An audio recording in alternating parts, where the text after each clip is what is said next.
Rencontrons notre bien-aimé. Dans cette autre deuxième partie, partager de la question dont il était question dans la première partie. Que veut dire se fortifier et prendre courage tel que notre frère l'a dit. Tout le monde est positionné, n'est-ce pas? La sœur Sylvanie n'a pas bougé parce qu'elle ne veut pas... Rebonsoir à tout le monde. Rebonsoir.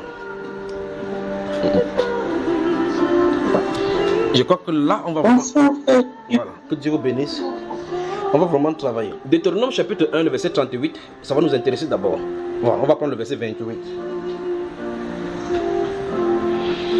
Deutéronome, nous commençons par là.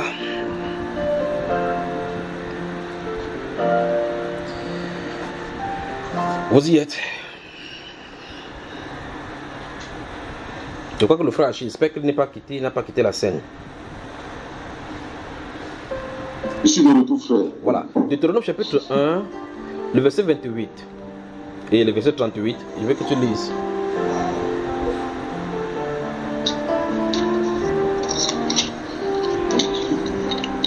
Deutéronome chapitre 1, les versets 28 et 38. J'ai dit au nom du Seigneur Jésus, où monterions-nous? Nos frères nous ont fait perdre courage en disant, c'est un peuple plus grand et de plus haute taille que nous. Ce sont des villes grandes et fortifiées jusqu'au ciel. Nous avons vu des enfants d'Anak. Je vais au verset 38. Josué, fils de Nun, ton serviteur y entrera. Fortifie-le, car c'est lui qui mettra Israël en possession de ce pays. Oui. Donc nous voyons que c'est Dieu qui dit, si nous regardons la façon que Dieu a procédé ici, nous remarquons dans le verset 28 du chapitre 1, ici le Saint-Esprit fait référence dans le livre du Nombre. Si vous prenez votre livre, dans le livre du Nombre, chapitre 14, où Moïse avait envoyé les mercenaires, les 12 mercenaires aller explorer le pays de Canaan. Et ils sont rentrés avec des grappes, avec des fruits, des produits de la terre. Et là, on a donné un faux rapport. Enfin, ils ont donné un rapport. Ils ont dit, en réalité, le pays que nous avons visité est un pays où coule effectivement le lait et le miel. La preuve, voici les grappes que nous avons apporter. Et puis, ils ont vu les enfants d'Anak. Et cette ville-là est fortifiée, comme on a dit dans le verset 28 ici, jusqu'au ciel. C'est pour dire clairement que c'est terrifié. Donc, fortifié jusqu'au ciel ici, ça veut dire qu'ils avaient des grandes barrières parce que les villes étaient construites dans l'intérieur des clôtures. Donc, ils vont dire, pour monter les murailles, pour traverser, pour entrer, ce sera difficile parce qu'au portail, ça ne sera pas facile d'entrer parce que là, c'est posté des sentinelles. Et donc, le plus grave, c'est qu'ils avaient dit qu'ils y avaient vu des enfants d'Anak. Et cette chose dont a effrayé Israël. Souvenez-vous que le fils de Nun, Josué et puis Caleb, étaient les seuls deux de ces 12-là qui avaient été à mission, qui sont restés. Ils ont dit, nous irons et nous prendrons ce peuple. Mais le verset 38 dit ici que c'est Dieu qui dit à Moïse de fortifier Josué, fils de Nun, parce que c'est lui qui va faire entrer.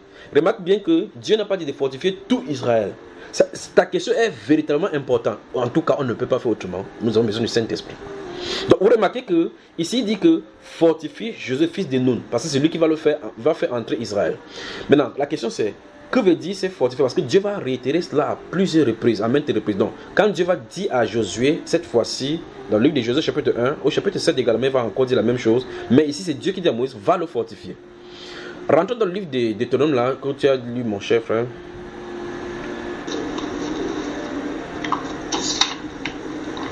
Tout à l'heure, tu avais lu le Deutéronome chapitre 31, verset 7 et 8, c'est ça?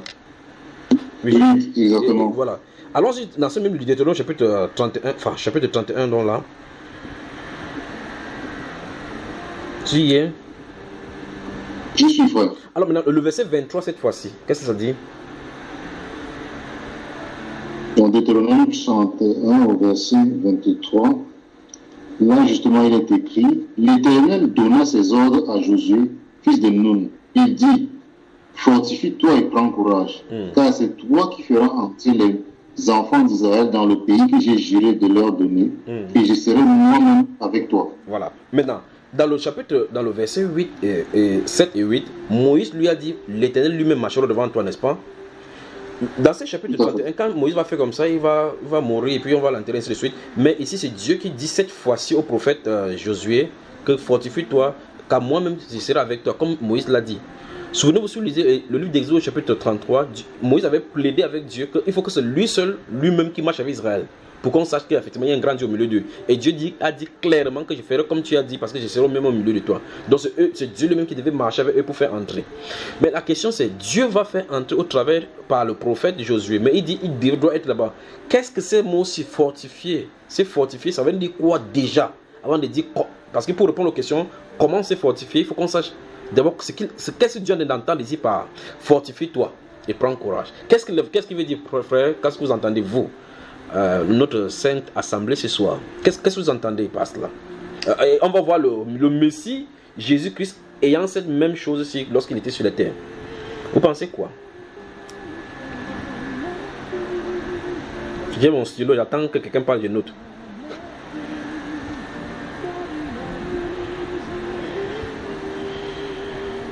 Que veut dire? J'ai dit, la question c'est, parce que la question que tu as posée c'est que veut dire c'est fortifié, ou bien encore comment c'est fortifié, que veut dire c'est fortifié, prends courage. Alors la question fondamentale, quand le Dieu lui dit fortifie-toi, ou bien quand le prophète lui dit fortifie-toi là, qu'est-ce qu'il veut par là lui dire? Qu'est-ce qui se passe au juste? En fait, frère, ce que moi j'ai pu comprendre justement de la lecture justement de ces livres-ci depuis Exode jusqu'au livre des Chroniques et autres, c'est que malgré le fait que le peuple d'Israël marchait avec Dieu, il n'était pas vraiment avec Dieu, dans ce sens où il y a un moment justement où, quand il voulait se présenter à l'Éternel, Dieu a dit sanctifiez-vous, c'est-à-dire en début de j'ai noté ça quelque part, je vais plutôt trouver les versets. C'est dans ce sens-là que j'ai compris. Exode chapitre 20, le verset 19, verset à 10. Les dieux, je cherche un peu rapidement le verset. Parce qu'il a demandé d'enlever les dieux étrangers parce qu'il marchait avec le Seigneur, comme Jacob justement, comme le peuple, même quand il devait venir se présenter, quand Moïse était là. Dans le livre d'Exode, chapitre 32 et chapitre 19 d'Exode. Oui, mon frère, qu'est-ce que tu veux par là dire? Voilà, je peux en dire, Josué 24, 14 dit maintenant, craignez l'Éternel, servez-le avec intégrité et fidélité, faites disparaître les dieux qu'ont servi vos pères de l'autre côté du fleuve en Égypte et servez l'Éternel. Donc, quand je comprends justement, fortifiez-vous, c'est enlever justement au milieu de vous ce qui n'est pas de moi, servez-moi complètement. Là, ça pose problème. Ok, si tu prends cette définition-là, lorsqu'il était question que Moïse disait à Josué, fortifie-toi et prends courage, car c'est toi. Dans ce cas, ça veut dire que tu veux dire que le prophète Josué adorait d'autres dieux alors, mon frère? C'est justement ça que je comprends pas, parce qu'à ce moment-ci, même le peuple d'Israël marchait avec Dieu. Mais justement, Dieu les a demandé encore qu'ôtez de vous les dieux étrangers qu'ont servi au Père et puis craignez l'Éternel. Donc, ça, j'ai pas bien compris. Le peuple d'Israël ne marchait pas avec Dieu, Dieu marchait avec eux. Leur esprit n'était pas vrai. Parce que la Bible déclare qu'ils n'ont pas connu les voies de l'Éternel. Eux ne marchaient pas dans ses voies. C'est par sa grâce et sa miséricorde seulement qu'ils marchaient. Parce qu'il a dit, c'est à cause de son nom qu'il ne peut pas le détruire. D'accord, mon frère? C'est Dieu qui marchait avec eux. Amen. Parce qu'il a dit clairement que dans le livre d'Exode, enfin, dans le livre d'Ésaïe, que je savais que tu étais enfin, Ésaïe a dit que j'ai tendu mes mains pendant longtemps à un peuple contredisant et contraignant. Tu vois, mais pour les nations, il a dit que je me suis laissé trouver par un peuple qui ne me cherchait pas. Parce qu'il savait effectivement que c'était un peuple contredisant. Donc ça veut dire que pour ce qui est d'Israël, Israël ne marchait pas avec Dieu, Dieu marchait avec eux. C'est Dieu qui était avec eux au point où Balaam est venu pour les maudire. Dieu leur a dit clairement, en fonction de l'alliance qu'il avait faite avec Abraham, que je maudirai quiconque te maudira, je bénirai quiconque te bénira. Cette alliance-là n'était pas conditionnée. Comme Israël appartient à Dieu, personne ne doit le toucher. Point. Tu vois cela? Mais pourtant, il y avait l'iniquité en Israël. Pourtant, quand Balaam venait pour maudire Israël, il dit clairement que l'enchantement ne peut rien contre les anges. Dans le livre de Deutéronome, chapitre 23, le verset 23. Parce qu'il ne voit point d'iniquité en Israël. D'accord, frère? Si tu prends encore ces mêmes choses-là, dans le livre d'Esdras, vous prenez Esdras au chapitre 7, le verset 26, ça s'y trouve. Petit à petit, on va construire quelque chose. Donc, chaque fois, quand il y aura le mot soit fortifié, soit courage, ça suppose qu'il y aura des obstacles spirituels. D'abord, il faut d'abord comprendre que dans l'Ancien Testament, on ne nous révèle pas les guerres spirituelles. C'est la première des choses ici. D'accord, frère? Amen. Donc, les démons ne sont pas révélés. Les combats que les Juifs menaient, c'était des combats d'ordre spirituel. C'est pour cela qu'il y avait besoin d'anges, que les anges viennent au milieu. C'est ce que vous devez comprendre. L'ange ne vient pas combattre contre les hommes. Vous m'avez suivi là maintenant? Quand les anges interviennent dans un combat, il y a des autres anges déchus qui sont dans l'autre côté. La Bible déclare que tandis que d'autres peuples marchent sous leur Dieu, nous marchons avec sous le Dieu d'Israël, pas vrai? Amen. Quand les peuples partent pour combattre, si vous prenez le cas pour le cas de 1 Samuel chapitre 17, avec le roi David, quand Saül devait combattre Goliath, vous pensez que Goliath, quand il partait en guerre comme cela? Remarquez bien que Dieu lui-même, quand il partait en guerre, quand il devait aller en guerre, on dit que les sacrificateurs devaient marcher au devant, ceux qui devaient passer devant avec l'âge de l'alliance, pour montrer que c'était des guerres spirituelles. Le vrai problème, c'est que les démons ne sont pas révélés dans l'Ancien Testament, parce que ce sont des démons qui le faisaient. Remarquez bien que vous allez voir que même en Israël, il y a des rois qui, lorsqu'ils partaient en guerre, ils ont pris, il y a un roi qui a pris son premier fils et sacrifié pour pouvoir gagner. Pourquoi il sacrifiait pour pouvoir aller faire la guerre? Parce qu'il savait que les guerres étaient causées par des démons. Enfin, c'était des choses spirituelles. C'est la première des choses là-bas. Et donc, quand tu pars affronter les enfants d'Anak, j'ai toujours posé la question, qui est Anak? En dehors de ce que vous écrivez, quand on écrit Anak sur la terre, quand vous écrivez Anak, qui sont géants, vous pensez que qui est derrière? De qui est-ce qu'on a de parler? Les démons. Okay. C'est parce que ce sont les enfants que les hommes du ciel ont eu avec les femmes de la terre, sur la terre. Ils sont au Canada, non? Les hommes. Ils sont là-bas au Canada maintenant. Donc, en lisant le livre des autres, enfin, en lisant le livre pendant que vous venez de parler, j'ai noté ici, le livre d'Esdras au chapitre 7, le verset 28, le livre, merci la sœur Stéphanie, le livre d'Esdras au chapitre 7, verset 28, le livre de Néhémie, chapitre 2, verset 18, et le chapitre 6, verset 9, nous voyons clairement que deux émissaires encore du Seigneur, Esdras et Néhémie, qui vont devoir entreprendre de construire l'un, le temple, l'autre, les murailles de Jérusalem, vont avoir besoin de cette fortification-ci. Une fois de plus, le peuple avait quitté la loi de Dieu, avait quitté la marche avec Dieu, était dans la désobéissance. Il fallait confronter maintenant les puissances des résistances contre les constructions jadis, soit le muraille de Jérusalem pour l'un et pour l'autre le temple. Parce que quand Antazès Ier avait fait sortir le décret d'aller construire les murailles et que Cyrus aussi devait donner le décret pour construire le temple, Néhémie et Ezra respectivement avaient leur rôle à jouer. Dans le chapitre 7, donc dans le livre d'Esdras, au verset 28, tel que j'ai noté ici au chapitre 6, verset 9 de Néhémie, ils vont avoir besoin de cela. Mais si vous lisez le livre de Zacharie, vous allez voir que là-bas, il est question de la restauration du temple dont a parlé le prophète Agé. Et en ce moment-là, les Juifs devaient rentrer maintenant de la diaspora, mais encore de la captivité babylonienne. Là, il est dit maintenant qu'on se fortifie pour mettre ensemble la main pour construire le temple. Là, cette fortification, ça veut dire qu'il faut que les gens soient déterminés à ce que cette œuvre-là réussisse. Mais ce que Dieu a dit à Moïse, de dire à Josué qu'il se fortifie et prend courage, c'est toute autre chose. Il est question de la guerre spirituelle et on doit... Comment il veut dire ceci maintenant? Bon, mes frères, vous avez moi, n'est-ce pas? Nous sommes là, frère. C'est chaud. Alors, dans le livre de Matthieu. Que Dieu nous aide seulement.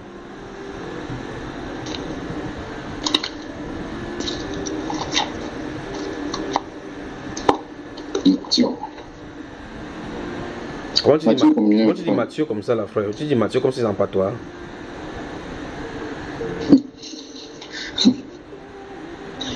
C'est un patois, frère. J'ai entendu Matthieu.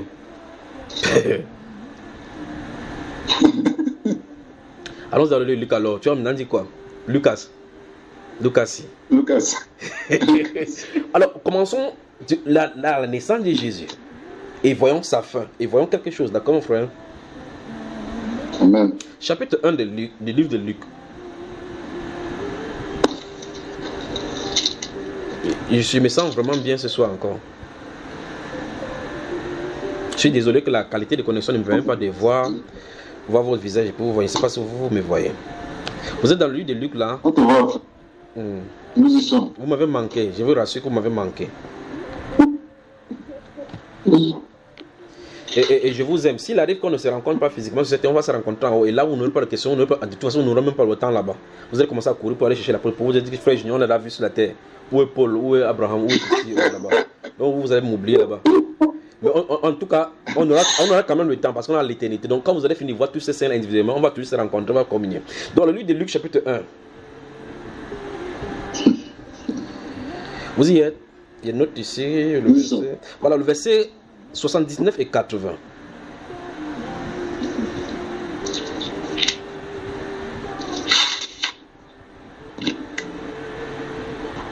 Luc chapitre 1, versets 79 et 80. Et là, il s'agit de Jean-Baptiste, parce qu'on va voir ce qu'il dit de lui. Allons-y. Oui. Pour éclairer ceux qui sont assis dans les ténèbres et dans l'ombre de la mort, pour diriger nos pas dans le chemin de la paix. Or, l'enfant croissait et se fortifiait en esprit, et il demeura dans les déserts jusqu'au jour où il se présenta devant Israël. Donc, comment l'enfant se faisait, frère? Dans le verset 80, qu'est-ce qu'il est dit là? L'enfant croissait et se fortifiait en esprit. Souligné. On parle de l'enfant ici cette fois-ci. Et il le faisait comme ça, cet accroissement et cette fortification s'est passé où? Le lieu c'était où? Dans le désert. Dans le désert, j'aime ça. Dans le désert. Et à le moment où on va parler, si vous allez dire qu'on en a de vouloir vraiment que les gens quittent le monde. En tout cas, comme quelqu'un m'avait dit que quand il prêche ma part, c'est comme si c'est le ciel qui est sur la terre. Mais il faut qu'on vive cela. Voilà maintenant pour le Messie, lui, maintenant, chapitre 2. Alors, tournons maintenant au chapitre 2. Vous y êtes. Vous allez voir que, à quelques exceptions près, ce qu'on va lire du Messie, c'est la même chose qu'on va dire. J'ai la soeur Stéphanie, c'est vrai que ton mari est venu, fais-lui le lait avec une bonne tasse, comme ça il mange tranquillement, il nous reste tranquille. Pour le cas du Messie, vous allez voir que presque mot pour mot, ce sera la même chose. Le verset 40 du chapitre 2, qu'est-ce que ça dit, mon cher? C'était Stéphanie, le frère Camille Banam, bonsoir.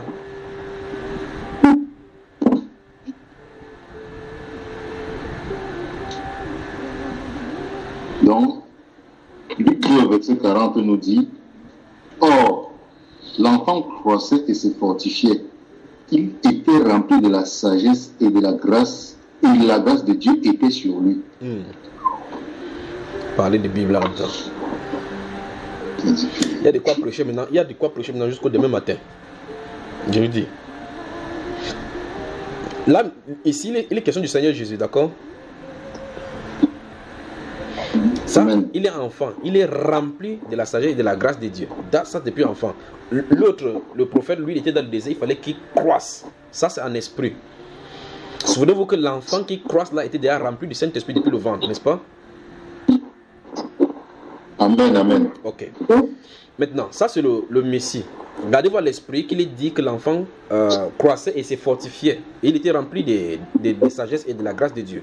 Ça, c'est au chapitre 2, verset 40. Maintenant, allons-y à sa mort, avant qu'il ne meure. Chapitre 22.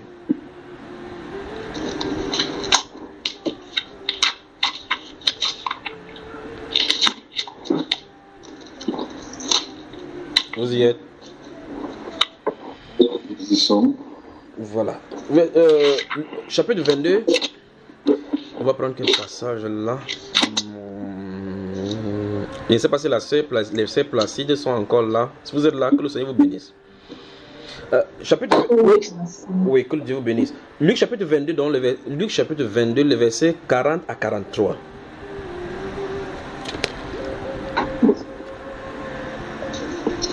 Luc 22, verset 40 à 43, là il est écrit: Lorsqu'il fut arrivé dans ce lieu, il leur dit: Priez afin que vous ne tombiez pas en tentation. Puis il s'éloigna d'eux à la distance d'environ un jet de pierre, et, s'étant mis à genoux, il pria, disant: Père, si tu voulais éloigner de moi cette coupe, toutefois que ma volonté ne se fasse pas, mais la tienne. Alors un ange lui apparut du ciel pour le fortifier. Donc le Seigneur Jésus-Christ a eu besoin de quelque chose venant de l'ange, n'est-ce pas, frère? Amen, amen. Mais à sa naissance, on disait que quoi? Au chapitre 2, verset 14, verset 40 que nous avons sous lui. À sa naissance, on dit: Or, l'enfant croissait et se fortifiait, il était rempli de sagesse, et la grâce de Dieu était sur lui. Vous savez pourquoi j'ai pris ce thème? C'est pourquoi on le prenne à part. Parce que en comprenant déjà ce que ça développe ici, les histoires qu'on raconte dans les dénominations, les gens portent la veste, les sœurs Stéphanie et autres là portent le talon, on met le maquillage, on chante que je suis en haut, je suis la terre et non là-bas. Vous ne savez pas ce que vous faites là. Quand vous entendez ce que vous dites, c'est fortifier. Remarquez très attentivement que chaque fois qu'on va faire les fortifications, il y a une bataille devant. Chaque fois. Il y a une bataille devant. Maintenant, pour le cas de Christ, qu'est-ce qui était devant de lui? Là, dans ce livre de 22, chapitre 22, verset 43, là, il y avait quoi devant lui qui l'attendait? L'épreuve de la croix. L'épreuve de la croix. Mais là, vous remarquez qu'un ange est descendu dans le ciel pour le fortifier. Maintenant, remarquez bien que quand on dit un ange est venu le fortifier, vous remarquez très bien que ça veut dire que sur le plan spirituel, quelque chose a laissé passer. Cet ange est venu avec quelque chose. Ce n'est pas un message qui est venu parler, n'est-ce pas? Parce que c'est lui qui est la parole, n'est-ce pas, mon frère? Amen. Si vous prenez deux passages, également, je vais prendre comme ça de façon aléatoire. Si vous prenez dans le livre de Daniel au chapitre 10 et chapitre 11, puis vous prenez dans le livre de Apocalypse chapitre 1 et chapitre 2, quand les deux prophètes, Jean et puis Daniel, ont eu cette vision terrible, vous avez remarqué effectivement que c'est comme si leurs eaux n'allaient pas là-bas, parce que si on continue à aller comme ça, on n'a pas fini ce soir-ci. Je vous raconte seulement une histoire qui se trouve là-bas. Si vous prenez le cas de Daniel, vous prenez le cas également des gens, vous avez remarqué que chaque fois quand ils ont eu cette vision terrible là-bas, ça les a terrifiés au point où ils étaient tombés comme morts, prosternés pour le cas des gens devant lui, n'est-ce pas, devant cet être-là, pas vrai? Et pour le cas d'Apocalypse chapitre 1, la Bible déclare qu'il t'a étendu sa main droite sur moi et le posé sur moi. Quand il a posé sa main, il dit que j'étais mort, je suis vivant. Quand il a dit ça, la personne a pris vigueur. De l'autre côté, dans le livre de Daniel, quand il va prendre la main, il va poser sur lui, il a dit que mets-toi sur pied, courage, courage. Il a dit quand tu m'as courage, il va dire ta parole m'a fait quoi, frère? Fortifié. Donc, le fortifié qui est ici, c'est pas que tu peux faire les muscles que tu fais pour que les intestins commencent à sortir, que les abdos sortent, les plaquettes sortent. C'est pas ça dont il est question. Ce n'est pas ça dont il est question ici. Parce que Jésus n'avait pas besoin de muscles. Il n'a pas besoin de muscles pour atterrir, pour la croix, n'est-ce pas, frère? Amen. Jésus n'avait pas besoin de muscles pour la croix. Il a besoin de quelque chose d'autre. Donc, si quelqu'un veut aller faire le match, il faut aller courir, faire les 3 tours du stade, faire les abdos, c'est son problème. Mais ici, à la croix, Jésus n'avait pas besoin de muscles. Il n'avait pas besoin de la chair. Il avait besoin de force spirituelle pour surmonter la chair. La force spirituelle qu'il devait avoir devait surmonter la chair. Au point où si on met le corps là-bas, qui ne change pas d'avis sur ce qu'il doit faire étant à la croix. Pas vrai, frère?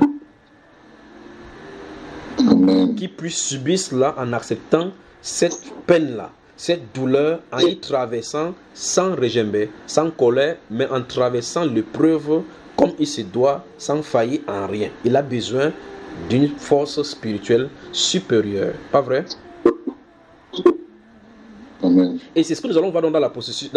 Quand nous allons voir, en tout cas, quand nous allons glisser, puisque nous sommes allés dans le Nouveau Testament, quand on va arriver à un moment donné, vous allez remarquer qu'on va nous renvoyer dans la Genèse.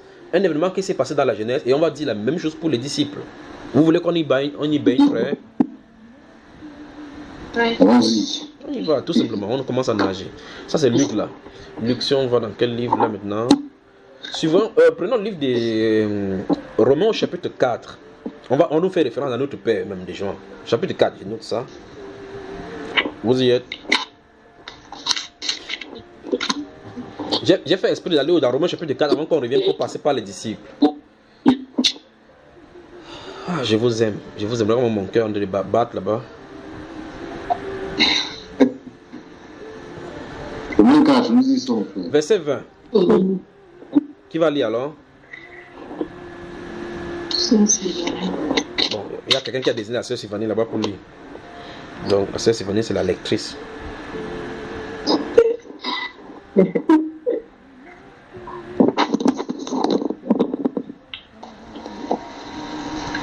ne douta point par incrédulité au sujet de la promesse de Dieu, mais il fut fortifié par la foi, donnant gloire à Dieu. Là, on a encore un problème. Parlant de notre père Abraham ici, on dit qu'il ne douta point par incrédulité, mais il fut fortifié par la foi, donnant gloire à Dieu. Ça nous pose problème ici. Si on rentre, il dit bien si on rentre seulement pour le cas d'Abraham, c'est un autre problème, un peu de manche ici là.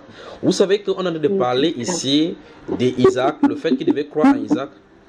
Il y a sa bavade là, je crois que le frère Camille a de raconter certains événements qu'il a eu en route là-bas, les choses qui l'amusent, et puis ça fait rire à sa femme. Mais il ne veut pas nous partager pour que nous en prophétissions. Nous en prophétions. On peut continuer. La sœur Stéphanie, on peut continuer. Je ne sais pas si ton mari est là, il ne vous voit pas, je ne sais pas si vous me voyez. On te voit, frère. Lui aussi, il a les yeux aussi. Lui me voit. Oui. Il lui dit bonsoir, il me dit ah non. Non, il dit que tu y as beaucoup manqué. Ok, donc il a dit ça à tes oreilles, n'est-ce pas, ma soeur? Oui. Bonsoir, mon frère. Bonsoir à toi, d'accord? Alors, pour ne pas perdre de fil d'idée, pourquoi me fortifier, remarquez bien que dans ce livre de Romains chapitre 4, verset 20 que la soeur a lu, il est dit là-bas que il n'a pas douté par incrédulité. Dans cet événement-ci des livres de Romains chapitre 4, on fait référence à Abraham lorsque Dieu lui a demandé son fils Isaac dans le chapitre 22 de Deutéronome. La Bible déclare donc il n'a pas douté. Il croyait que Dieu était celui qui ressuscitait les morts. Mais la façon dont on met ça ici, on dit qu'il fut fortifié par la foi. Maintenant, moi je vous pose la question. Du moment du chapitre 22 de Deutéronome, enfin d'Exode, où Dieu dit, prends ton fils, ton unique, celui que tu aimes, Isaac, va dans le pays où je vais te montrer à Moridja et donne-le-moi en sacrifice. Vous avez vu un endroit où Dieu s'est arrêté pour dire qu'Abraham soit fortifié? Non. Mais dans ce livre de Romains chapitre 4, verset 20, on vient nous dire qu'il y a quelque chose qui s'est passé en lui spirituellement. Il fut fortifié par la foi. Et on met ceci en étroite relation avec le fait qu'il ne douta point.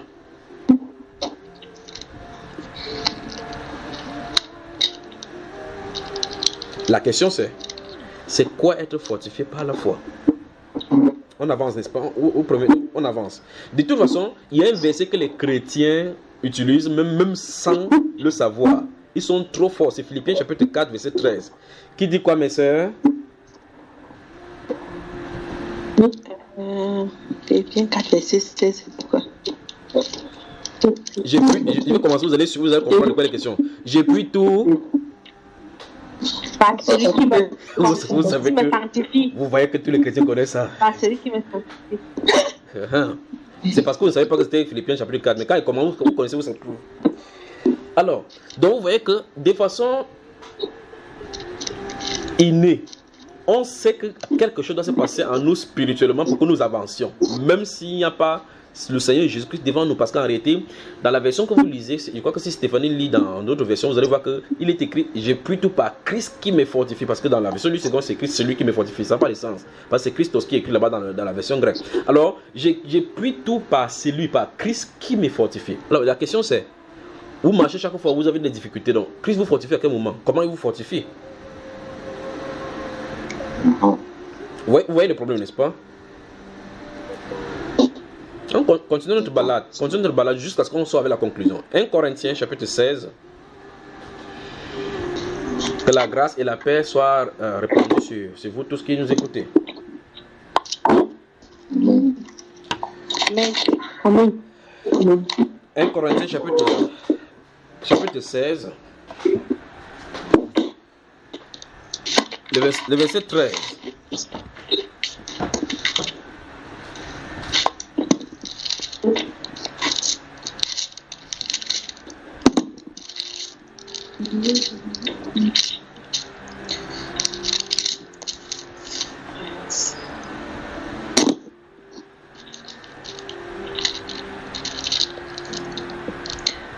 Veillez demeurez ferme dans la foi, soyez courageux, soyez forts. Vous êtes dans ce livre de 1 Corinthiens chapitre 16, le verset 13. Oui. Lisons, qu'est-ce que ça dit? Veillez, demeurez ferme dans la foi. Soyez courageux, soyez forts, agissez en tout avec amour. Voilà. La version là, c'est encore grave. Qui va le dire?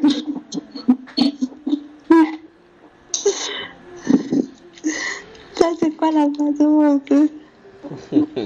C'est Stéphanie Lee. Veuillez demeurer ferme dans la foi, soyez des hommes, fortifiez-vous. N'est-ce pas?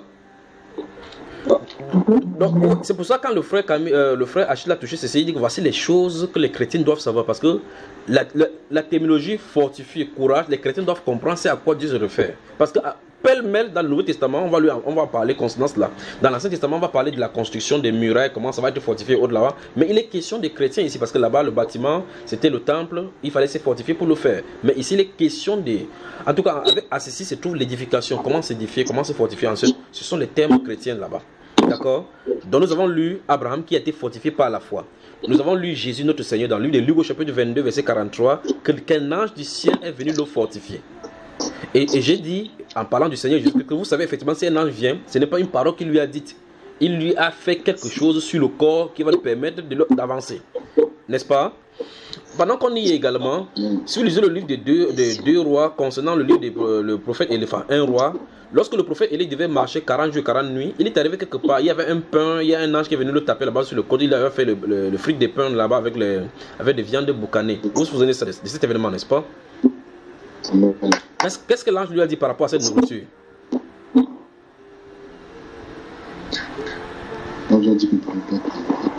Comment, frère? L'ange a dit qu'il ne pouvait pas tenir dans la durée là sans manger justement quelque chose pour le fortifier. Bon, il mange une nourriture qui le fait marcher pendant 40 jours, 40 nuits sans s'arrêter, un vieillard. Vous pensez que vous voyez que quelque chose ne va pas, n'est-ce pas, frère? Il y avait quoi dans la nourriture? Quel condiment ils avaient mis là-bas qui fait que tu résistes pendant 40 jours? Il y avait le mbanga dedans.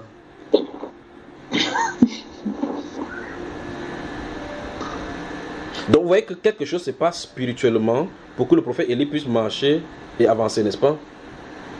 Amen. Pendant qu'on a des travail dans le Canada, les gens ne font que poser des questions à gauche, à droite. Je ne peux pas. Alors, donc, là nous voyons à plusieurs reprises que chaque fois quand il y a un événement qui va se passer, il y a des bruits là. Alors, comme on va voir tout à l'heure dans la suite de la chose. On peut avancer là. Le chapitre 3 d'Éphésiens. J'espère qu'on a de l'aller vraiment doucement. Vraiment doucement.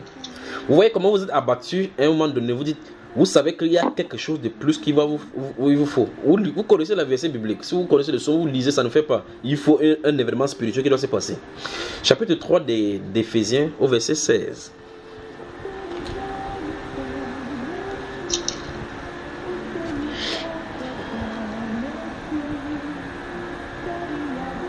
Éphésiens 3, verset 16, là il est écrit, afin qu'il vous donne, selon la richesse de sa gloire, d'être puissamment fortifié par son esprit dans l'homme intérieur.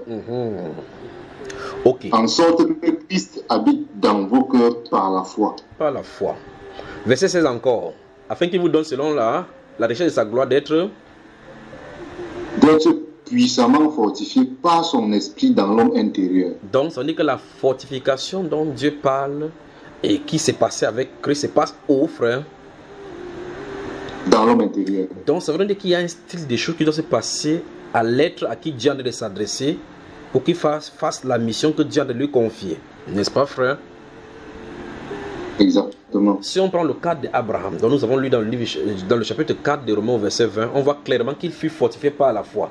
Et vous voyez effectivement que la foi ne fonctionne pas dans le domaine naturel, n'est-ce pas? Exactement. Si on lit le livre des Deutéronome, nous avons lu au chapitre 1, verset 28, verset 38, chapitre 31, verset 7, 8 que tu as donné, verset 23 dont j'ai donné, et au chapitre 7, chapitre 1 des Josué, nous voyons clairement qu'il y a une mission spirituelle des confrontations des divinités des peuples là qui se trouvent à Canaan, dont Josué doit devoir faire face, à Jéricho et autres. Souvenez-vous, il est question de marcher pour le cas des murs, de marcher autour des murs pendant 7 jours pour que le dernier jour, on siffle les trompettes pour que les gens puissent faire tomber cette muraille, les idoles qui se plaçaient là-bas, les chérubins qui se plaçaient là-bas, chérubins du Dieu qui étaient au muraille de Jéricho, n'est-ce pas, frère? Il est question, dans le chapitre 7 de Josué, d'aller dévouer par interdit tout ce qui avait été touché avec la sorcellerie qui s'est touchée à Chinéa, au point où quelqu'un a pris le manteau qui a été touché dans la sorcellerie. Amené au camp d'Israël, 36 personnes en sont mortes, parce que c'est une bataille spirituelle, n'est-ce pas, frère? Au chapitre 10 de Josué, on voit effectivement l'ange de l'Éternel qui est venu. Effectivement, il a dit à Josué qu'il est venu pour combattre parce qu'il y a un combat devant lui, n'est-ce pas? Tout à fait. Donc, le Nouveau Testament commence à nous révéler ici où la fortification se trouve. Ça se trouve où? Dans l'homme intérieur. N'est-ce pas, frère? Et si c'est dans l'homme intérieur, on commence à comprendre doucement. Comment est-ce que ça se fortifie dans l'homme intérieur? Le chapitre 6, verset 10 nous répond. On peut y aller? Allons-y. Allons-y donc.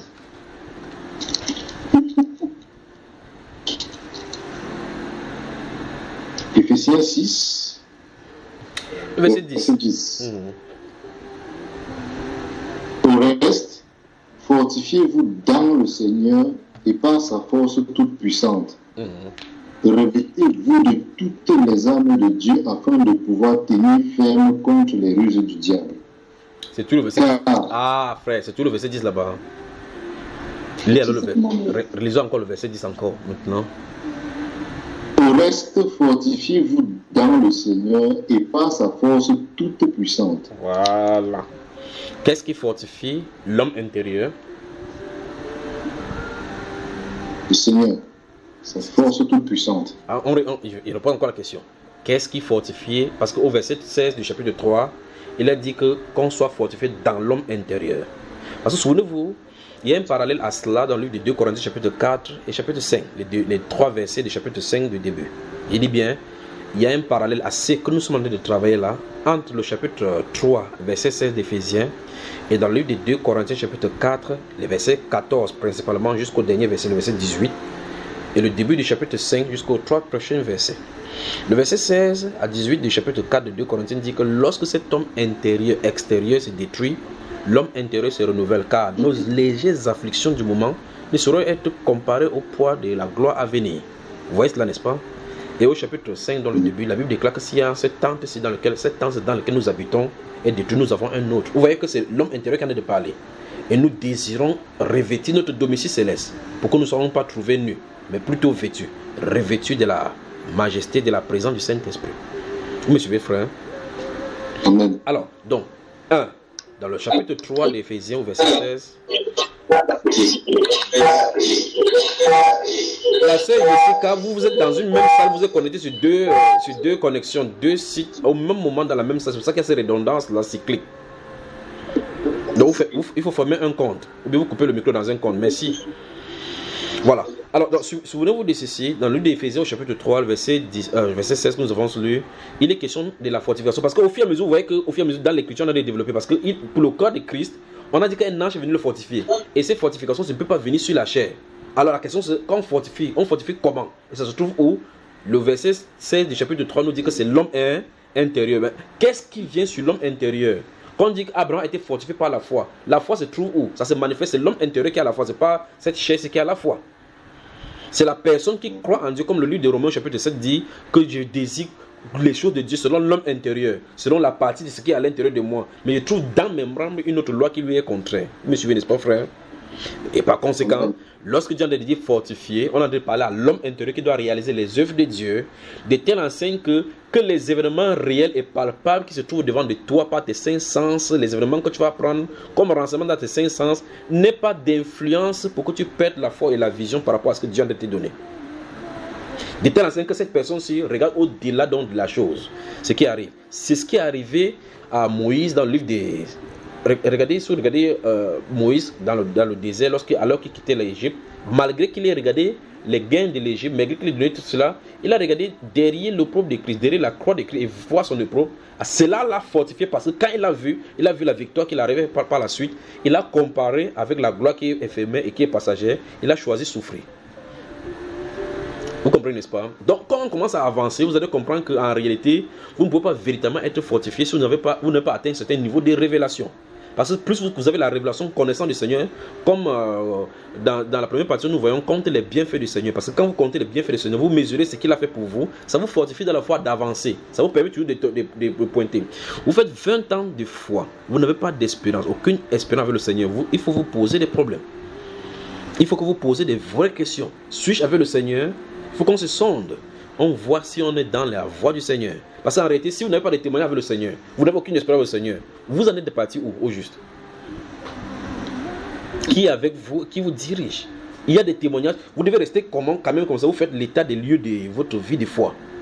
Avez-vous eu même une manifestation? Peut-être même la souris voulait vous attaquer, ça s'est tombé, c'est mort. Au moins ça vous fortifie. Mais qui a tué la souris là? Vous venez que c'est le Seigneur qui a tué la souris. Même si ça vous console que le Seigneur a quand même sorti du ciel pour tuer quand même seulement la souris. Donc ce qui veut dire c'est que vous devez avoir une expérience avec le Seigneur. C'est l'expérience. Vous remarquez que tous les acteurs de la Bible là, ce sont leurs propres expériences qu'on nous raconte comme ça. Ce sont leurs expériences. Paul dit, il se place devant l'auditoire, il dit que j'avais pris selon le sacrificateur ici, ils m'ont donné les lettres pour que je parte à Damas. En route, une grande lumière tombe. C'est son expérience d'abord, frère. voilà, là où sa relation avec le Seigneur commence véritablement. Pierre a une expérience avec le Seigneur, c'est pour ça qu'il pouvait abandonner tout pour le suivre. Essayez d'abandonner tout sans avoir l'expérience, vous allez voir de quoi il est question. Vous allez rentrer rapidement à votre travail. Vous me suivez, n'est-ce pas? Or, si vous remarquez que s'il dit quitte et viens sur moi, vous savez effectivement que quelqu'un vous a dit cela de le faire. Mais si vous avez un songe où, comme la sœur disait dans la première partie là-bas, mais songe là, ça vient de qui? Et tu un de ces jours, tu entends quelqu'un te dit que quitte ton foyer. Tu dis, quitte mon foyer.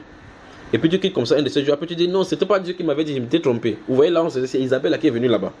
Alors, donc qu'est-ce qu'il veut dire? La fortification se passe dans l'homme intérieur. Le chrétien a besoin de cela. Mais à un niveau donné de cette fortification, vous avez besoin de l'espérance avec le Seigneur. Parce que l'espérance avec le Seigneur fait de temps en temps qu'à cet instant-ci, vous pouvez donc prier par l'esprit. Et puis vous pouvez savoir. Sinon, comment comprenez-vous qu'au courant du Moyen-Âge, on prenait les chrétiens pour jeter au lion? Quelqu'un regardait le lion venir vers lui, n'avait pas peur, frère. Imaginez par exemple Polycarpe, qui on vient chez lui pour pouvoir.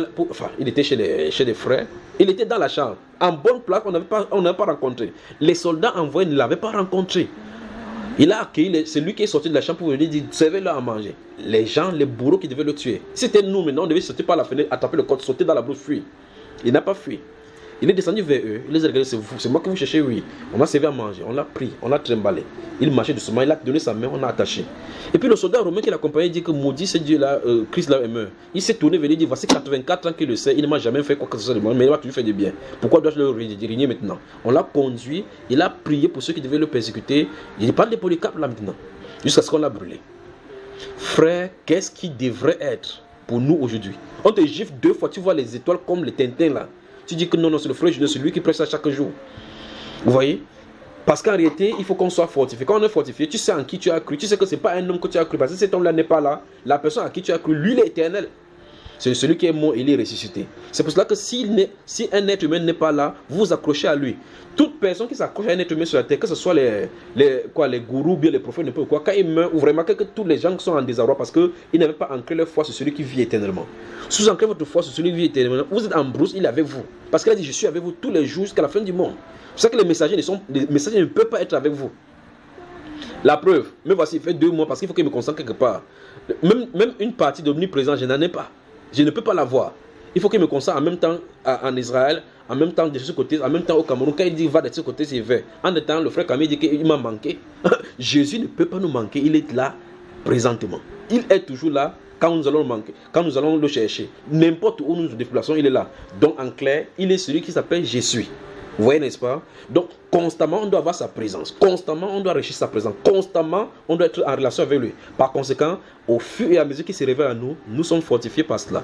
Remarquez bien, écoutez, dans la Bible, dans l'une des 1 Corinthiens chapitre 14, parlant de l'édification, vous remarquez que quand la prophétie vient pour édifier l'église se fortifie. Vous voyez? Vous voyez ça, n'est-ce pas?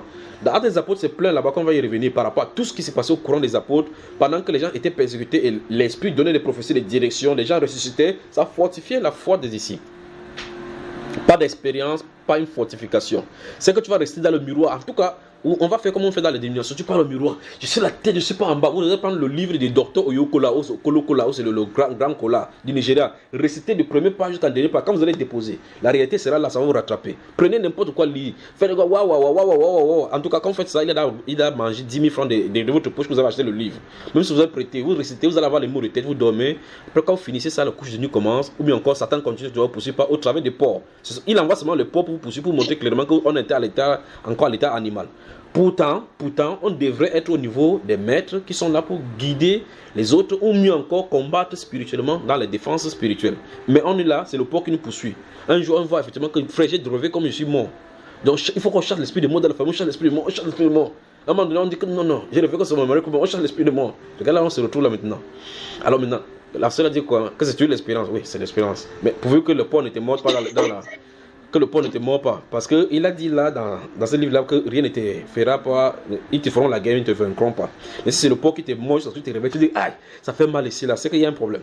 Alors donc, vous remarquez donc qu'il faut une expérience avec le Seigneur. Et nos expériences avec le Seigneur nous fortifient de telle enseigne qu'un démon peut se présenter devant vous, vous le regardez, vous dormez. Parce que dans Proverbe chapitre 3, il a dit, quand tu te coucheras, ton sommeil sera doux, tu ne craindras point l'attaque soudaine de l'ennemi.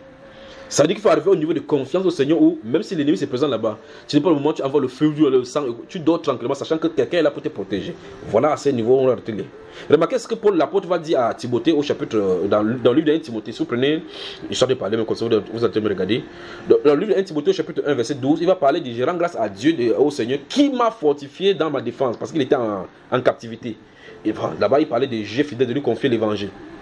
Vous me suivez, frère? Amen. La même chose, il va dire à Timothée dans le livre de 2 Timothée chapitre 2, le premier verset, il dit, toi donc mon enfant, fortifie-toi dans la grâce qui est en Jésus-Christ. Toi donc mon enfant, fortifie-toi dans la grâce qui est en Jésus-Christ. Donc, il y a une grâce en Jésus-Christ dans laquelle on doit plonger pour se fortifier. Merci frère, que Dieu te bénisse pour ces questions-ci. Que Dieu te bénisse. Vous voyez donc qu'il y a une grâce en Jésus-Christ pour être fortifié. Pierre lui va dire que la grâce qui sera révélée lorsque Jésus apparaîtra. Donc, il y a grâce et grâce. Comme les gens passent le temps à pondre n'importe quoi, quand nous sommes sous la grâce, ne savons même pas ce que ça veut dire. Ici, il y a la grâce pour être plongé. Vous voyez, il y a la grâce qu'on ne doit pas recevoir en vain. Il y a la grâce qui sera révélée quand Jésus apparaîtra. Voilà les trois seulement qu'il vient de citer. Quelques trois qu'il vient de citer. Maintenant, il dit à Timothée, dans le livre de 2 Timothée chapitre 2 verset 1, il dit, toi donc mon enfant, fortifie-toi dans la grâce qui est en Jésus-Christ. Maintenant, montre-moi déjà les grâces qu'on doit se fortifier. Comment on va se fortifier? Vous voyez les problèmes, n'est-ce pas? Dans le chapitre 4 de ce même livre de 2 Timothée au verset 17, quand il parlait de son procès, parce que là, il était à la fin de son séjour terrestre, il devait retourner à la maison pour aller prendre possession de son habitation. Dans ce livre de 2 Timothée chapitre 4 verset 17, il dit que dans son défense là-bas, c'est le Seigneur qui l'a fortifié. Vous voyez cela? Et si vous remarquez dans le livre d'Actes des Apôtres chapitre 26, lorsqu'on va le juger, le tribunal là-bas, les gens vont monter le coup pour le tuer. La nuit, le Seigneur va apparaître dans son logis, enfin, dans sa prison. On lui dit, fortifie-toi mon gars, c'est bien, c'est bien. Comme tu as témoigné de mon nom ici, il faut que tu me témoignes aussi à Rome. Il dit comme ça, Paul le fortifie. Remarquez très attentivement au chapitre 28, je ne sais pas si j'en ai allé vite. Quand ces choses me prennent comme ça, là, c'est pas... Notez alors Colossiens chapitre 1, verset 10 à 11. Que Dieu vous bénisse. Merci frère encore une fois de plus pour cette question.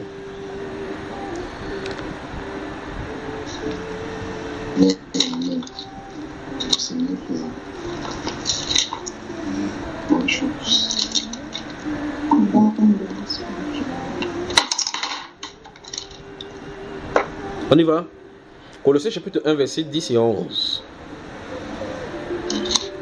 Colossiens chapitre 1, les versets 10 et 11. Verset 10.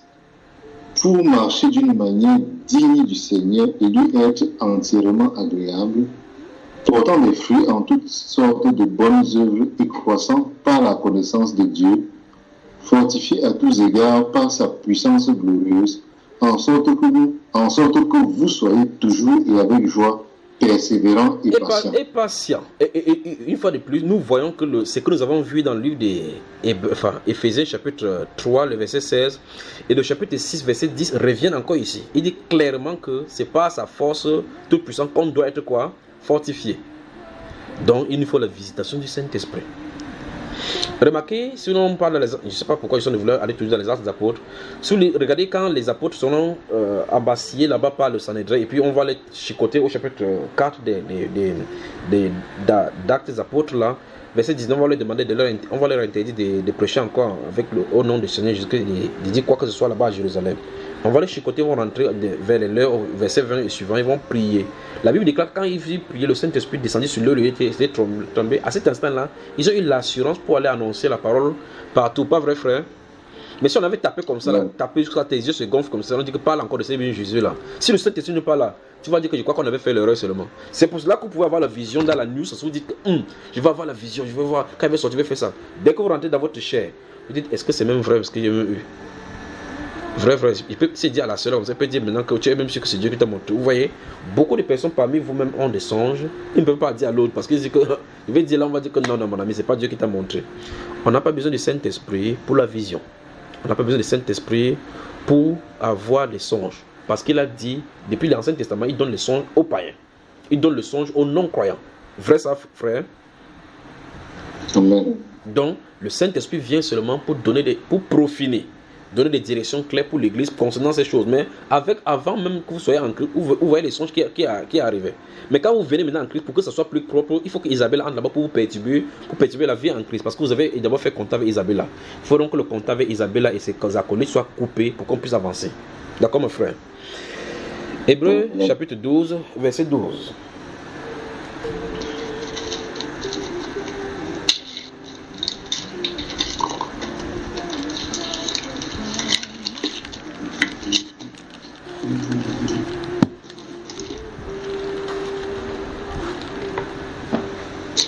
Hébreux chapitre 12 au verset 12, là il est écrit: fortifiez donc vos mains languissantes et vos genoux affaiblis.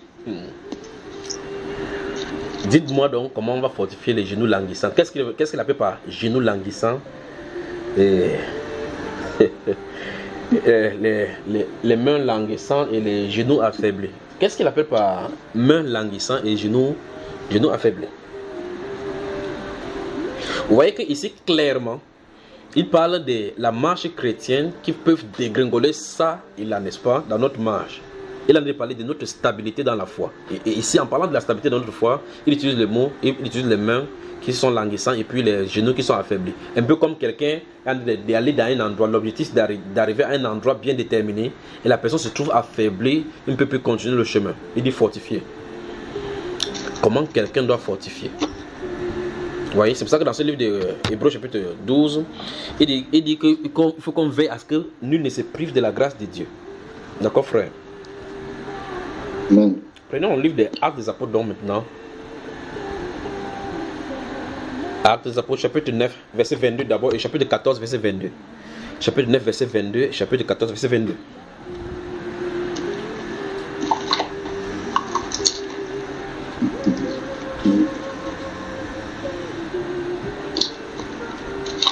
Chapitre 9, verset 22. Actes des Apôtres. Je me vite.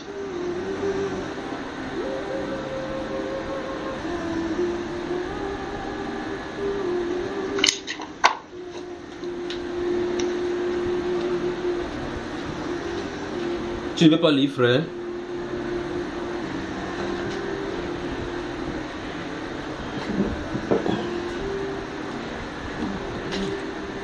Mon frère, il ne veut pas lire.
Ah, il est revenu. Ok, il est revenu. Ok.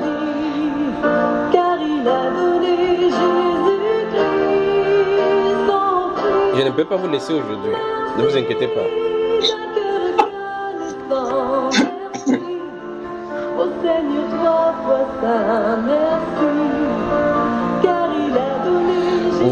Voilà. Donc avant que cette interruption ne vienne là, j'ai demandé de lire Actes des Apôtres chapitre 9, le verset 22 et Actes des Apôtres chapitre 14, verset 22 également.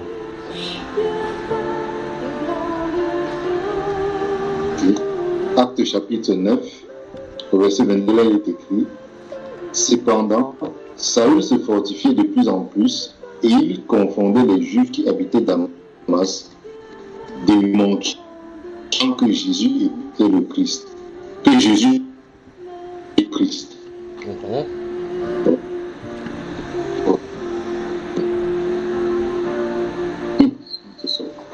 Chapitre 14 maintenant, le verset 22. Chapitre 14 au verset 22, là il est écrit: fortifiant l'esprit des disciples, les exhortant à persévérer dans la foi et disant que c'est par beaucoup de tribulations qu'il nous faut entrer dans le royaume de Dieu. J'espère que la sœur Stéphanie et la sœur Sylvanie sont en train d'entendre ceci. Chapitre 15, verset 32. Chapitre 15, verset 32 et chapitre 15, verset 41. Chapitre 15, verset 32. Là, il est écrit: Jude et Silas, qui étaient eux-mêmes prophètes, les exhortèrent et les fortifièrent par plusieurs discours. Verset 41. Puis au chapitre 16, verset 5. Verset 41. Là, il est écrit: il parcourut la Syrie et la Cilicie, fortifiant les églises. Verset 16, chapitre 16, verset 5, là, il est écrit: les églises se fortifiaient dans la foi et augmentaient en nombre de jour en jour.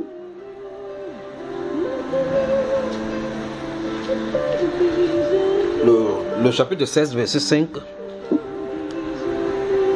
Le chapitre 16, verset 5, là il est écrit: les églises se fortifiaient dans la foi et augmentaient en nombre de jour en jour. Voilà. Donc nous voyons que ce soit dans le chapitre 9, où l'apôtre Paul, dans le verset 22 du chapitre 9, le chapitre 14, verset 22, chapitre 15, verset 32 et 41, nous voyons clairement qu'il y a une situation qui peut pousser à la régression dans la marche chrétienne.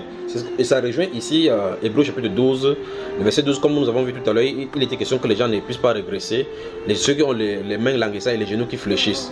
Vous me suivez, n'est-ce pas, frère? Donc il était question qu'on les fortifie pour qu'ils puissent avoir à la marche. La question c'est, comment on devait les fortifier? Quand les apôtres, déjà, de façon pratique, quand ils les rencontraient, comment ils les fortifiaient? Parce que clairement, il est dit, parlant de Silas, et des Juifs qui étaient regardés comme des prophètes, leur but, en tout cas ça fait suite au chapitre 15 de la réunion qu'ils ont fait à Jérusalem. Ils ont sorti maintenant des différentes choses par rapport à la clause qui avait été faite à la réunion de Jérusalem, qu'il fallait aller maintenant, ils marchaient, ils fortifiaient les disciples. Paul l'apôtre, après avoir parcouru les différents disciples, rentrait pour les fortifier. Il dit au chapitre 14 verset 22 justement que vous savez que c'est pas beaucoup de tribulations que nous faut entrer dans le royaume. Quand il est fortifié, qu'est-ce qu'il est fortifié? Parce qu'on dit qu'il est fortifié et les exhortait. Vous pensez qu'est-ce qu'il venait avec? Il venait faire quoi, frère?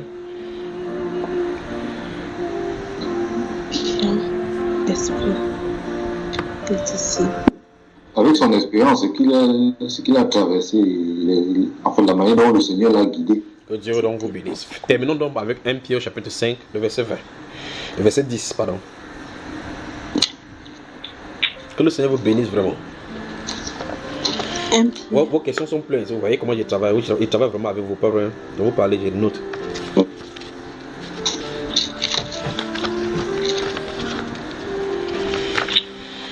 Pendant que vous cherchez votre 1 Pierre chapitre 5 verset 10, l'équipe n'a pas changé ici. C'est toujours derrière cette machine-ci, dans ce studio-ci. GT se trouve là-bas derrière, fortifiée. Elle est également fortifiée au courant de cette émission. Alors qu'elle a des sourires. Que Dieu vous bénisse quand même de toute façon. On sera toujours là pour vous. Le verset 10 du chapitre 5 de 1 Pierre. Et puis je vais faire le récapitulatif.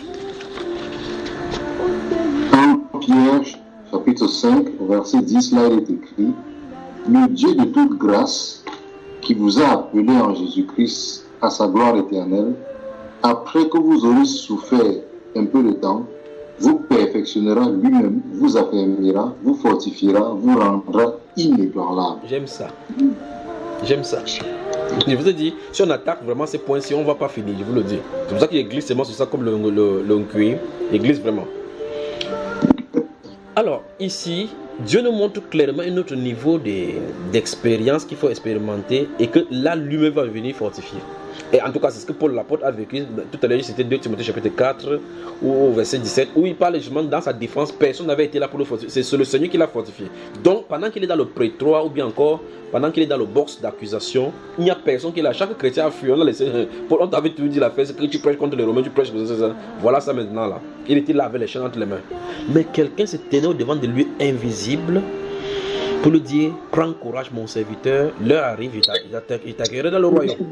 Vous me suivez, n'est-ce pas? Même chose avec Étienne. Si vous lisez le chapitre 7 d'Étienne, enfin des Actes des Apôtres, lorsqu'on voulait le lapider, tout ce qu'il dit devant le Sanhédrin là-bas, il n'est plus sous son contrôle, il est scellé. Par conséquent, tout ce qu'il va dire va énerver les gens, on va vouloir le tuer. Remarquez, Seigneur, ne leur impute point ses péchés. Je vous dis, si on te gifle comme ça, si tu as même la main libre, tu vas gifler quelqu'un même 3 fois avant. Tu vas dire que je suis karatéka, était un karatéka. Tu vas taper même 3 avant qu'on te tue. Mais lui, il s'est laissé faire. Les chrétiens se laissaient mourir au courant des siècles. Pourquoi? Parce qu'ils voyaient dans l'invisible. Ils avaient des expériences avec le Seigneur. Et le Saint-Esprit venait sur eux pour fortifier l'homme intérieur. C'est quand ces personnes-là, quand on les tape, vous tapez ici, c'est vous qui avez mal. Vous tapez de l'extérieur, vous voyez, mais comment ils peuvent avoir mal? Quand le Seigneur portait sa croix, il frappait, il tombait dans les rues de Jérusalem, alors qu'il marchait pour pouvoir monter à Golgotha. Les femmes de Jérusalem, on pleurait sur eux. Les femmes de Jérusalem, ne pleurez pas sur moi. Vous avez lu ces paroles, c'est des Saintes Écritures, frère. Ne pleurez pas sur moi. Pourtant, il est agonisant. Pourtant, il est en pleine souffrance. Au point où, quand vous voyez, vous dites, comment, enfin, la Bible dit qu'il était habitué à la souffrance. Quelqu'un qui a de souffrir comme ça, qu'est-ce qu'il a fait? Pourtant, c'est un bienfaiteur. Il se tourne là, il dit, pleurez pour vous-même. Il ne dit pas cela avec regret. Il ne dit pas cela dans un ton de menace. Il le dit exactement étant comme s'il ne subissait effectivement rien. Il dit, femme de Jérusalem, pleurez sur vous. Car si on traite ainsi l'arbre vert, qu'en sera-t-il de l'arbre sec? Écoutez bien cela. Dans la souffrance. Si le Saint-Esprit n'est pas avec vous, c'est que tu vas prendre le bol à frapper sur un pied romain. Tu vas dire qu'avant que je ne meure, je meurs avant moi aussi une personne. On a besoin donc du Saint-Esprit pour qu'il vienne, comme on a vu, gardez-vous à l'esprit, qu'on a vu dans le livre des Romains, enfin Éphésiens, chapitre 3, verset 16. Vous m'entendez là?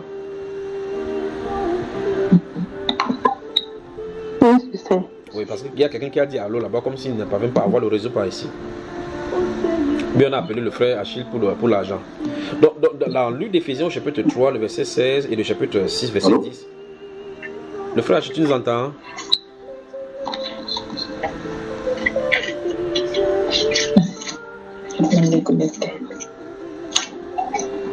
Vous m'entendez là? Vous les autres, vous m'entendez? Oui. On t'entend maintenant.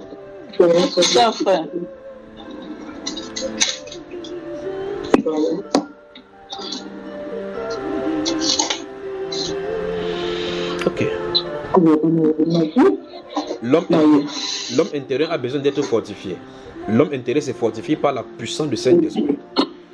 Il y a une autre fortification qui doit venir de Dieu lui-même après qu'il nous ait fait passer par l'expérience de la souffrance selon sa volonté. C'est ce qu'on... Il y a une conversation qui se passe avec Jessica là-bas. Je crois que le micro doit être coupé. C'est bon, c'est coupé là. Donc, il y a une autre fortification qui doit venir par Dieu lui-même, comme on a lu dans ce livre, en conclusion, dans le livre de 1 Pierre, chapitre 5, verset 10, que Dieu lui-même nous fortifie. Après qu'on ait été dans la souffrance, dans la persécution et toutes ces choses-là, pour nous affermir, nous rendre inébranlables. C'est terrible. C'est terrible. Donc, il y a un niveau donné où Dieu vous emprisonne. Vous devez passer par des obligations. Parce que c'est une chose que lui-même il a fixé. Vous voyez, c'est ce que Pierre a voulu faire en empêchant le Seigneur Jésus-Christ. Il a sorti le côté. Jésus a dit que vous voulez faire comme ça qu'il ne me voit pas ces coupes-ci. Selon la volonté, je dois passer par là. L'ange est venu pour le fortifier, afin qu'il y passe. Donc, gardons-nous à l'esprit que c'est fortifié, ça veut dire qu'il y a quelque chose devant. Donc, si vous rêvez un de ces jours, comme vous aimez les rêves des cinémas là, si vous rêvez un jour, vous entendez ma fille, fortifie-toi. Quand tu vas te lever, entre dans le jeûne, mon cher, entre dans le jeûne, ma soeur, c'est que ça arrive. Donc, chaque fois quand vous entendez fortifiez-vous, vous entendez courage, préparez-vous. Mais ce n'est pas les événements qu'on doit avoir peur. Quand vous entendez cela, ça suppose que déjà quand vous allez composer une épreuve ou un entretien d'embauche ou n'importe quoi, vous voyez comment vous vous préparez, non? Vous vous préparez en conséquence. Quand ça ne va pas, mettez-vous à genoux, Seigneur, je sais que par moi je ne peux rien, mais par toi nous sommes plus que vainqueurs. Puisqu'il est dit, je puis tout par Christ qui me fortifie. Si n'importe quoi vous allez y traverser. Parce que c'est une épreuve. Et Christ dit dans les Saintes Écritures qu'il ne permettra pas qu'on soit tenté au-delà de notre force. Et avec la tentation, il préparera lui-même le chemin. Donc ça veut dire que Dieu vous donne l'épreuve, vous avez le corriger, qu'il vous a donné. De toute façon, quand dans la sainteté, on prend une pause et on revient, n'est-ce pas? Il y a de quoi seulement dire merci, merci, franchement, je suis pour tout cela.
Merci.